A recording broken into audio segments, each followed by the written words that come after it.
Bueno, buenos días a todos. Como siempre digo, es un privilegio el poder compartir con vosotros la palabra de Dios en esta mañana y para mí la verdad es que me llena la semana el poder estar con vosotros y el poder estar alabando al Señor y poder estar aquí todos juntos. La verdad que la pregunta para la cual yo he titulado este mensaje, la verdad es que también fue un reto para mí. Es una frase que está dentro del Evangelio de Juan, concretamente en el capítulo 6.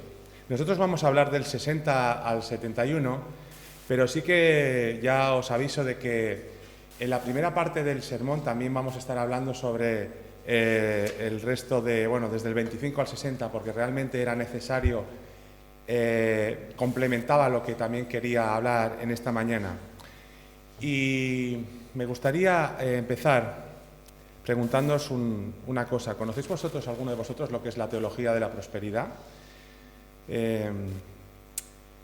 Es una manera de creer en Dios que empezó en el siglo XIX, a finales del siglo XIX, sobre todo en Estados Unidos, y que una de las bases de su manera de creer en Dios es que efectivamente cuando nosotros conocemos a Cristo, pues tenemos una seguridad espiritual, que sí, eso sí que es cierto, pero tenemos también una mejora en cuanto a nuestro nivel físico.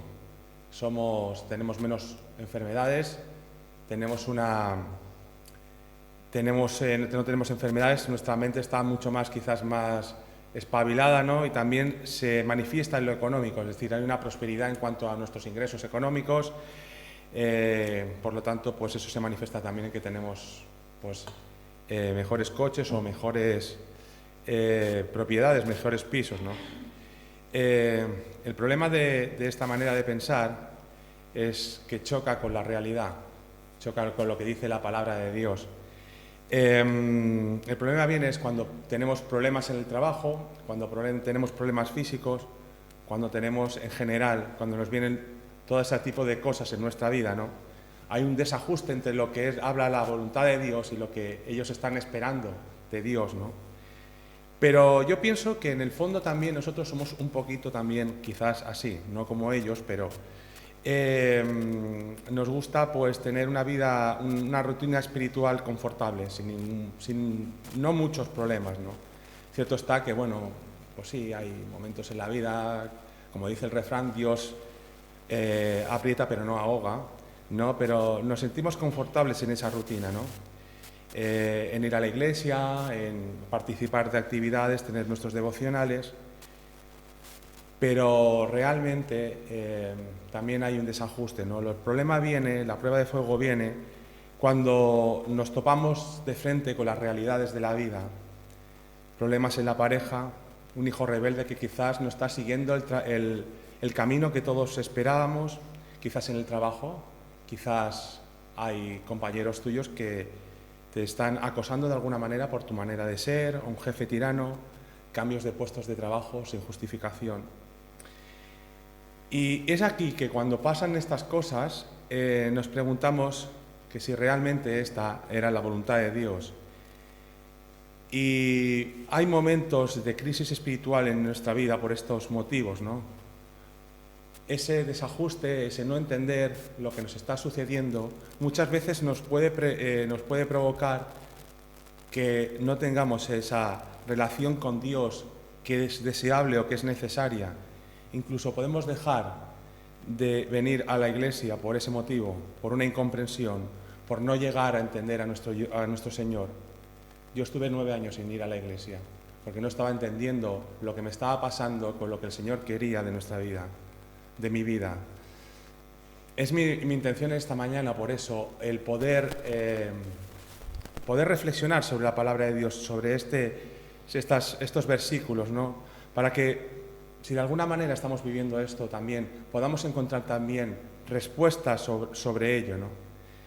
Y nos vamos ahora a centrar en los versos que vamos a tratar en esta mañana, ¿no?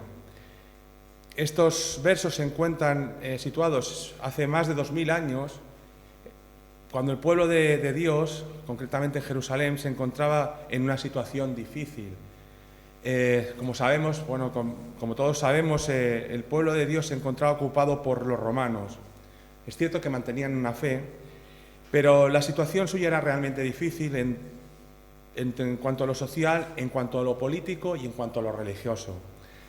Sabemos que en cuanto a lo político, estaba, como os he dicho, el Imperio Romano, allí con sus personas que estaban mandando justamente allí, pero también los romanos dejaban que los gobiernos locales también pudieran ejercer sus leyes, ¿no? Entonces, cada judío que vivía allí, en Jerusalén, pues tenía dos raseros diferentes, no solo el de Roma, sino también el que tenían pues sus propios mandatarios, ¿no? En cuanto a lo social, ¿qué deciros? La mayoría del pueblo era pobre,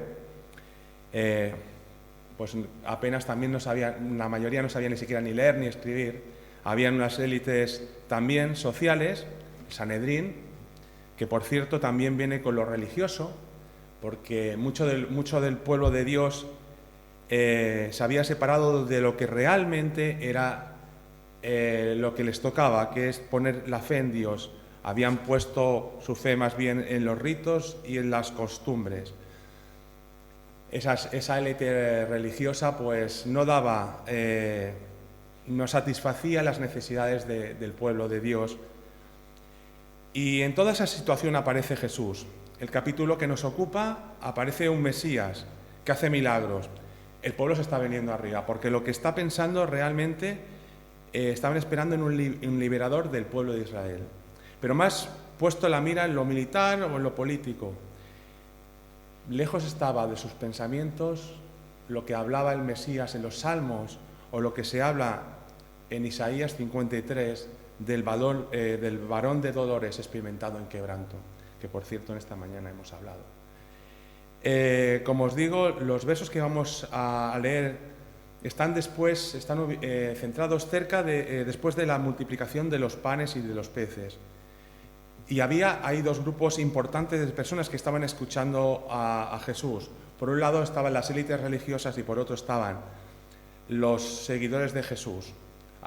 La mayoría de ellos se encontraban a gusto con las palabras que él estaba diciendo, con los milagros, pero qué importante era también poder satisfacer de alguna manera su barriga, ¿no? Por eso había muchos que estaban allí. Pero, ¿sabéis una cosa? Había un problema. Porque ahí Jesús, justamente en este momento, empieza a aclarar sobre todo de qué va a ir su ministerio. Y empieza a hablar que es necesario que Él muera, está hablando de un sacrificio, está hablando de dolor, y es ahí donde hay ese choque. Si os fijáis, lo que vemos es que las palabras que nunca querían escuchar del Mesías, las están escuchando. Solo se habían centrado en las sanidades y la multiplicación de la comida. Y estaba llegando la hora de la verdad. Y puede ser que muchos de ellos abandonaran el barco por su equivocación a la hora de seguir al Señor, por unas expectativas poco realistas o poco conocedoras de lo que era el Señor, o de lo que también pone en su palabra. Sin embargo, hay un hombre que habla como portavoz de esos 12 discípulos que conocemos, que hace una respuesta valiente ante esa prueba de fuego, ese desajuste que había entre las expectativas y lo que creía Dios. Yo creo que es importante escuchar y leer esas palabras, porque creo que también van a ser necesarias para que nosotros podamos también entender, si nos encontramos en esa situación, qué es lo que podemos hacer. Así que vamos a ir a ese Evangelio de Juan, capítulo 6, versos que van del 60 al 71. Dice así la palabra de Dios: y al oírlas, muchos de sus discípulos dijeron: dura es la palabra, ¿quién la puede oír? Sabiendo Jesús en sí mismo que sus discípulos murmuraban de esto, les dijo: ¿esto os ofende? Pues ¿qué si vieras al Hijo del Hombre subir a donde está primero? El Espíritu es el que da vida, la carne de nada aprovecha. Las palabras que yo os he hablado son espíritu y son vida. Pero hay algunos de vosotros que no creen, porque Jesús sabía desde el principio quién eran los que no creían y quién le había de entregar. Y dijo, por eso os he dicho que ninguno puede venir a mí si no le fuere dado del Padre. Desde entonces muchos de los discípulos volvieron atrás y ya no andaban con él. Y dijo entonces Jesús a los 12, ¿queréis acaso iros también vosotros? Le respondió Simón Pedro, Señor, ¿a quién iremos? Tú tienes palabras de vida eterna. Y nosotros hemos creído y conocemos que tú eres el Cristo, el Hijo del Dios viviente. Jesús le respondió, ¿no os he escogido yo a vosotros, los 12, y uno de vosotros es el diablo? Hablaba de Judas Iscariote, hijo de Simón, porque este era el que iba a entregar y era uno de los 12. ¿Qué es lo que Jesús está anunciando que tanto les estaba chocando, que tanto les estaba desajustando en lo que ellos estaban pensando? Y como os he dicho, esa respuesta la encontramos en los versos 25 al 60, que por amor del tiempo no los vamos a leer, pero sí que nos introducen en la primera parte de esta reflexión de la palabra, que es escuchando la voluntad de Dios. Como os he dicho, después del milagro que os he comentado, Jesús empieza hablando sobre su reino. Sigue aclarando a lo que había venido a este mundo. Y ahí se habían juntado, entre otros, como os he dicho, la primera parte iría dirigida a esos dirigentes religiosos y después la segunda parte iría dirigida hacia sus seguidores. Y empieza hablando de una necesidad espiritual que tenemos todas las personas. Todos nosotros necesitamos una respuesta a nuestras vidas, preguntas vitales. ¿Quiénes somos? ¿A dónde venimos? ¿Hacia dónde vamos? Parece ser, en segundo lugar, que no estaban satisfechas esas preguntas en aquellos que le seguían. ¿Por qué? Porque, como os he dicho, ellos no se habían fijado en lo vital, que es poner la fe en Dios, sino que lo hacían en otras cosas. Pero lo más importante es que solo Cristo podía responder el hambre espiritual que cada uno de ellos tenía en aquel momento. Porque en ese momento Jesús se estaba presentando como el pan de vida.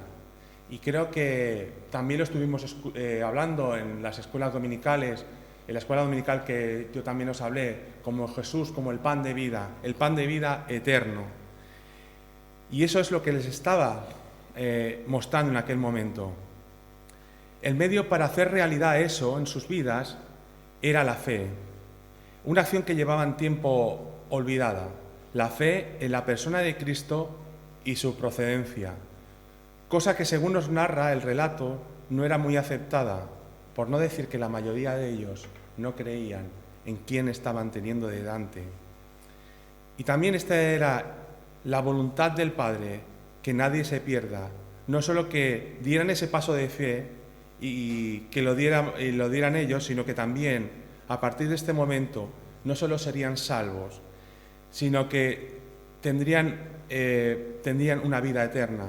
Y ahí estaba incluida también una promesa para ellos que es para siempre. Justamente en ese momento empiezan a murmurar y a cuestionar a Jesús. Estaban confundiendo lo que tenían en aquel momento con lo que realmente eran. Y el shock viene también en la segunda parte de este texto, porque Jesús no solo les está hablando de que Él es el pan de vida, sino una segunda cosa que Él va a hablar, que va dirigida también a esos seguidores que muchos de ellos le estaban siguiendo por razones equivocadas. Les habla de que debían de participar de su sangre y de su carne. Y realmente, si lo toman como literal las palabras de Jesús, esa manifestación para cualquier judío era algo que era aberrante. Sin embargo, Jesús no estaba hablando en aquel momento de una manera textual, sino que estaba hablando de una manera espiritual, Siguiendo la temática de este texto, como os he dicho, no solo hablaba de la hambre espiritual que ellos tenían, sino lo que Jesús estaba proponiendo en aquel momento es que su cuerpo iba a ser traspasado por cada uno de ellos en esa cruz del Calvario. Pero no solo es eso, sino que también su sangre iba a ser vertida por sus pecados. Y todo ello, sangre y también su carne, esos dos conceptos, les iba implícito otra cosa más, que era participar de esa sangre y esa carne. ¿Qué significaba eso de participar de esa carne y de esa sangre? Lo que significaba era que tenían que tener una comunión íntima y personal con Cristo. Debían de llegar a Él por la fe, pero creer en lo que Cristo es y lo que representa, confiando en Jesús y en su sacrificio, como el único fundamento para sus vidas. El que asimila todas estas realidades no solo llega a saciar su vida, sino que también es algo que le sirve para siempre. Es una persona completa. Bien, esas afirmaciones de Jesús estaban chocando de frente no solo con los fariseos, sino también con las personas que se habían acercado a Él, por el simple hecho de satisfacer su hambre. El Mesías no estaba viniendo solo a dar un golpe militar o o a ponerse por encima de los romanos.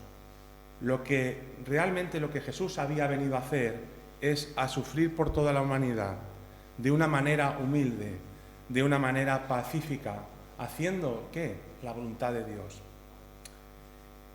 Y una aplicación para nosotros en esta mañana es: ¿estás viviendo tú un desajuste con Dios? ¿Estás viviendo un shock también con Dios? ¿Has puesto en Él unas expectativas que no se han cumplido? Y yo creo que es necesario que nuestras expectativas sobre nuestra vida con Jesús las pusiéramos a la luz de a la palabra de Dios y a la de su voluntad. Porque a veces quizás las ramas no nos dejan ver todo el bosque. Jesús no había solo venido a liberar a su pueblo del yugo romano. Jesús no solo había venido de alguna manera a satisfacer temporalmente el hambre de aquellas personas. Jesús había venido a muchas más cosas. Jesús había venido a salvar a toda la humanidad del pecado. Jesús había venido de alguna manera a derramar, a ser el Salvador de todos nosotros. Por lo tanto, Dios tiene una mira mucho más amplia de lo que algunas veces nosotros podemos tener en referencia a nuestras vidas. Debemos de pensar que Jesús también padeció como hombre en este mundo, en un mundo lleno de pecado. Y nosotros también si hemos creído en su sangre y en su carne, si hemos participado de eso y creemos que también es el alimento para nuestras vidas, también vamos a padecer lo mismo que Él lo hizo. Y estamos caminando hacia una esperanza que tenemos. Muchas veces nos podemos sentir descorazonados o quizás estamos padeciendo por las cosas que nos están ocurriendo muchas veces. Quizás ese desajuste nos haga de alguna manera encontrarnos pues no siempre bien, pero yo creo que eso es lógico. Pero no debemos de dejar de pensar en la esperanza que nos espera. No debemos de dejar de tener comunión con Jesús. Esto en cuanto a lo que estamos hablando de escuchar de la voluntad de Dios, de escuchar la voluntad de Dios. Pero también, y ahora ya refiriéndonos a la parte que hemos estado escuchando también, nos está hablando también de una reacción. El relato que nos antecede de los versículos iba dirigido, como os he dicho, por una parte a las élites religiosas, después se va a dirigir en concreto en esta parte a lo que llaman los judíos, a los seguidores, pero después se irá concretamente a la parte más íntima de Jesús, a los 12. Los primeros ya le habían despreciado a Jesús, desecharon su anuncio, orgullosos y firmes de sus tradiciones. No quisieron escuchar nada de Jesús. Murmuraron, incluso, ¿sabéis? Discutieron entre ellos. Pero ahora el verso 60, en adelante nos va a dirigir al círculo, como os he dicho, de Jesús. El mensaje de Jesús no les agradó. Para ellos eran palabras duras. ¿Quién podía escuchar esas palabras? No es tanto que no lo entendieran, pues, sino también que eran difíciles de asimilar. Rompen con la mayoría de las personas que están allí con su esquema de triunfo y de poder terrenal. Todas esas cosas habían esfumado. Sus corazones estaban en rebeldía contra el propio Jesús. No estaban dispuestos a cambiar su mundo perfecto. Y Jesús les vuelve a preguntar, ¿eso os escandaliza? Ese sentido de la palabra, de lo que le estaba diciendo en aquel momento es, ¿realmente lo que yo os estoy diciendo es una trampa para pecar? Su reacción evidentemente no había sido provocada por sus palabras, sino por un corazón duro y rebelde. El problema era el concepto que tenían sobre Jesús. No vieron más allá de sus palabras, las tomaron en plan literal. Cuando Él estaba hablando, habla de pan, Jesús les dice que no es el maná de sus padres, sino que es el verdadero alimento espiritual. Cuando Él estaba hablando de su carne y de su sangre, lo que Él estaba anunciando es que iba a dar su vida por todos ellos, por nosotros mismos también, por toda la humanidad. Tampoco no se les pasó por un momento pensar que su sangre sería vertida por todos, por el pecado de toda la humanidad. Ese sacrificio que fue perfecto, ese sacrificio que fue digno y suficiente. Posiblemente, y a pesar de los milagros que vieron de sus palabras, no le dieron la profundidad espiritual que se merecen. Lo único que tenían en mente aquellas personas, o la mayoría de ellos, eran al hijo del carpintero.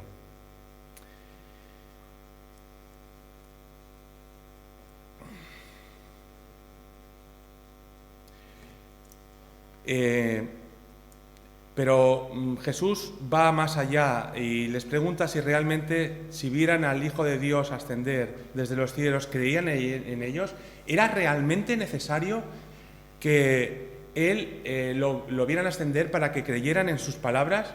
Por cierto, al final de todo esto, ellos verían al Hijo de Dios ascender.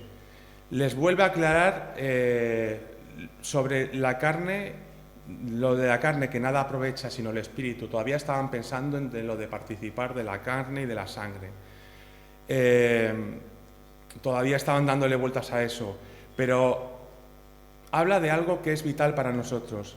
Las palabras de Jesús son espíritu y son vida. Es decir, todo lo que leemos en la palabra de Dios no solo son meras palabras si se aceptan por fe, porque son vivas y eficaces, no solo para llevarnos a la salvación, sino que cambian todo nuestro interior por completo. Por lo tanto, le debemos de dar a esa palabra de Dios la importancia y la profundidad que se merecen. En este texto nos habla que algunos no creían en Él, y la incredulidad era la raíz del letargo espiritual de un pueblo rebelde a Dios. Jesús conocía a aquellos que iban a ser salvos, porque la fe es un don del Señor, aquellos que le fueron dados por Dios y que libremente se acercaron a Él. Ahora la pregunta que nos podemos hacer en esta mañana en referencia a este tema es, ¿nos escandalizan las palabras de Dios? Cuando nos acercamos a la palabra de Dios, ¿nos escandalizan muchas cosas de las que leemos? Por ejemplo, si alguien nos falta el respeto en el trabajo, nuestra manera de responder, o por lo menos a mí me ha pasado muchas veces, no siempre concuerda con la palabra de Dios. Y cuando la vuelvo a leer, digo, ¿cómo? Pues sí, eso es lo que quiere Dios de mí, si soy su hijo, el que responda de esa manera. Y algunas veces me escandaliza. ¿Qué parte de verdad o de profundidad le damos a la palabra de Dios? ¿Quién es Jesús para nosotros? Si nos acercamos a la palabra de Dios de cuando en cuando para entender lo que nos interesa o lo que más nos gusta, lo que realmente estamos viviendo es un Disneyland espiritual que tarde o temprano va a chocar con la realidad y nos va a provocar un fracaso espiritual. En cuanto a Jesús, os puedo decir que como todos sabemos, no solo es el hijo del carpintero, es nuestro Señor y Salvador. Él nos apoya fiel y justo cada día de nuestra vida. Él permanece muchas veces en silencio a nuestro lado para que aprendamos a creer en nuestra vida, para que aprendamos a crecer en nuestra vida espiritual, para que aprendamos a valorarle en su justa medida. Y ante la propuesta de Jesús debemos de confiar con todo nuestro corazón en Él, con toda nuestra mente. Muchas veces vamos a encontrarnos en momentos de debilidad, en los momentos que no vamos a poder superar eso, y debemos de pedirle a Dios que su Espíritu nos fortalezca en esos momentos difíciles.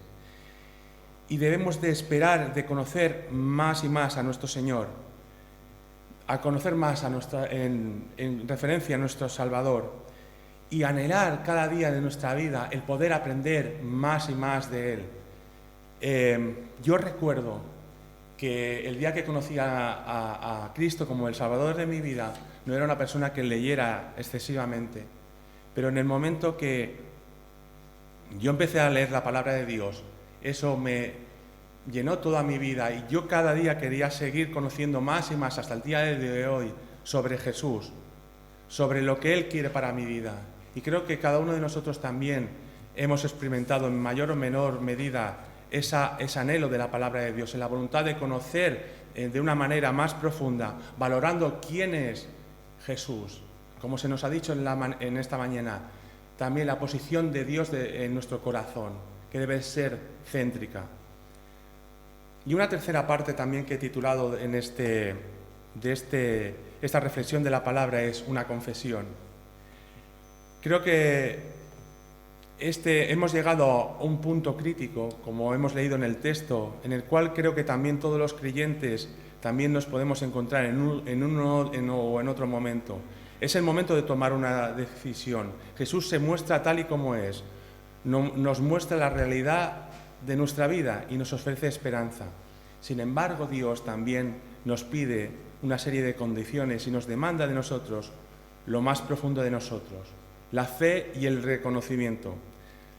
La palabra de Dios nos dice que muchos de ellos volvieron a sus vidas anteriores. Muchas de las personas que regularmente habían conocido a Jesús dejaron de ir con Él, tomaron la decisión de no estar más con Él, porque estoy seguro de que no eran dignos del reino. No estaban dispuestos a dar todo lo que Jesús les estaba pidiendo que dieran.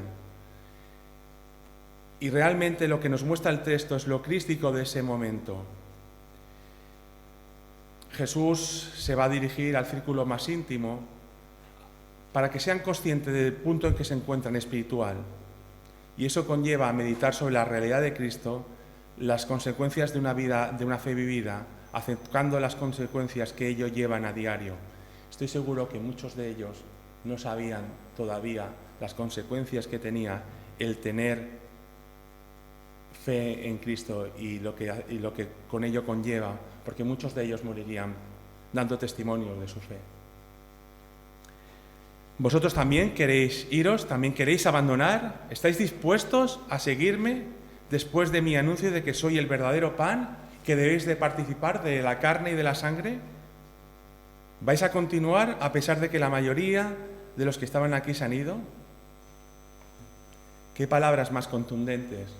Y son palabras que también yo he sentido alguna vez en mi vida, porque Dios me ha retado en momentos y me seguirá retando, estoy seguro, en momentos de mi vida en los cuales sé que hay un desajuste entre lo que yo pienso y lo que Dios me está mostrando que quiere que haga.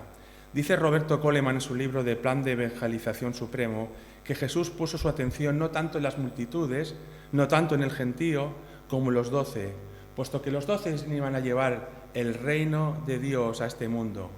No había otro plan más. Por eso de lo crítico de ese momento. Y creo que la respuesta de Pedro la podemos calificar como una respuesta espléndida. La realiza en plural, porque está hablando probablemente como portavoz de los 12. Una respuesta que yo creo que es una respuesta que también el Señor está esperando de cada uno de nosotros. y que revela 3 conceptos importantes. El primero, confiesa que no hay nadie como Jesús, ni lo hay ni lo habrá. No hay nadie como Jesús, ni sacerdotes, ni había profetas, no hay nadie como Jesús. La segunda cosa que él estaba afirmando en aquel momento es que las palabras de Jesús eran únicas y que eran suficientes. Las palabras de Jesús son las únicas que necesitamos. La palabra de Dios es lo único que necesitamos. No había ni costumbres, ni ritos, ni nada por el estilo. Las palabras del Salvador eran únicas. Y algo que es importante también, que habían comprobado que efectivamente Jesús era el Mesías, el Hijo de Dios, puesto que nos habla de una cosa también que es importante en cuanto a nuestra fe. Primero, que él había creído, que ellos habían creído, y después que habían conocido. Es un verbo en pasado que aún sigue en presente. Y es interesante para nuestras vidas ver esto también, que es necesario creer, pero también es necesario conocer. Finalmente también confiesa que él es el Santo de Dios, por lo tanto aquel que está consagrado para llevar la tarea mesiánica. Este santo pertenece a nuestro Señor y también le da el nombre él mismo también. Realmente es una confesión única. Y en cuanto a esta tercera parte también, a esta confesión de Pedro, en referencia a nosotros, es que Jesús nos ha dado a conocer en nuestras vidas, hemos aprendido sus palabras, las hemos creído, pero también es el momento de conocerlas de una manera profunda, de aceptar nuestra fe y sus consecuencias. No podemos poner nuestra confianza en nadie más, solo en Jesús, porque Él solo nos puede saciar nuestra hambre espiritual a pesar de los problemas. El único obstáculo que tenemos, o uno más importante, es un corazón rebelde a Dios. Pensar que por nuestra cuenta nos va a ir mucho mejor o que lo que leemos en la palabra de Dios. Pero estoy seguro que tanto tomamos una decisión como otra, nosotros vamos a ver las consecuencias de eso en nuestras vidas. Mi pregunta en esta mañana es, ¿estamos pensando en dejar el ofrecimiento que nos está dando Dios? Como Jesús también dijo a sus discípulos, ¿estamos pensando en realmente irnos o abandonar? ¿Realmente vamos a dejar pasar el ofrecimiento de Dios de largo? Porque es cierto que tenemos problemas en nuestra vida y va a haber momentos que son críticos, pero a pesar de todo eso debemos de verlos como momentos donde vamos a conocer mejor a Dios, donde, como el pasaje que hemos leído, va a ser un momento para darle oportunidad a nuestra madurez espiritual y para saber en qué momento también espiritual nos encontramos en nuestra vida. Cuando sufrimos estas crisis también podemos conocer en qué momento nos encontramos de la relación con nuestro Dios. Es importante también que pensemos en nuestras vidas como la manifestación de Pedro. Realmente no hay nadie para nosotros como es Jesús. Realmente las palabras que Él nos da, lo que estamos leyendo en la Biblia, realmente es suficiente. Estamos entendiendo, hemos creído y hemos conocido en profundidad a nuestro Dios. Me gustaría concluir diciendo y aceptando, como os he dicho, que va a haber momentos en nuestra vida en los cuales vamos a sufrir un descontento, vamos a sufrir un shock, nuestros valores van a ser tambaleados. Va a haber momentos en los cuales no vamos a comprender el por qué está sucediendo esto, pero hemos de reconocer no solo quién es Jesús, sino saber qué lugar ocupa en nuestras vidas, qué calado tiene sus palabras en nuestro corazón, si verdaderamente nos guía en nuestro caminar diarios. Nuestro Salvador quiere que seamos saciados con su persona, con sus promesas, con su esperanza. no quiere que volvamos a nuestra vida antigua. ¿Qué vamos a decidir? ¿Vamos a dejar la oportunidad no solo de creer, sino también de conocer? La vida en Cristo es toda una aventura. Realmente, cuando vivimos en Cristo, podemos ver de primera mano y experimentar aquello que leemos. Realmente, la afirmación de Pedro es una verdad y una realidad en nuestra vida, que también nos permite llevar el reino de Dios a este mundo. También que vivamos una fe que nos sacie y que nos lleve con gozo a pesar de los momentos difíciles. Sería para mí realmente un gozo ver en esta mañana también que todos en nuestro corazón demos un paso adelante.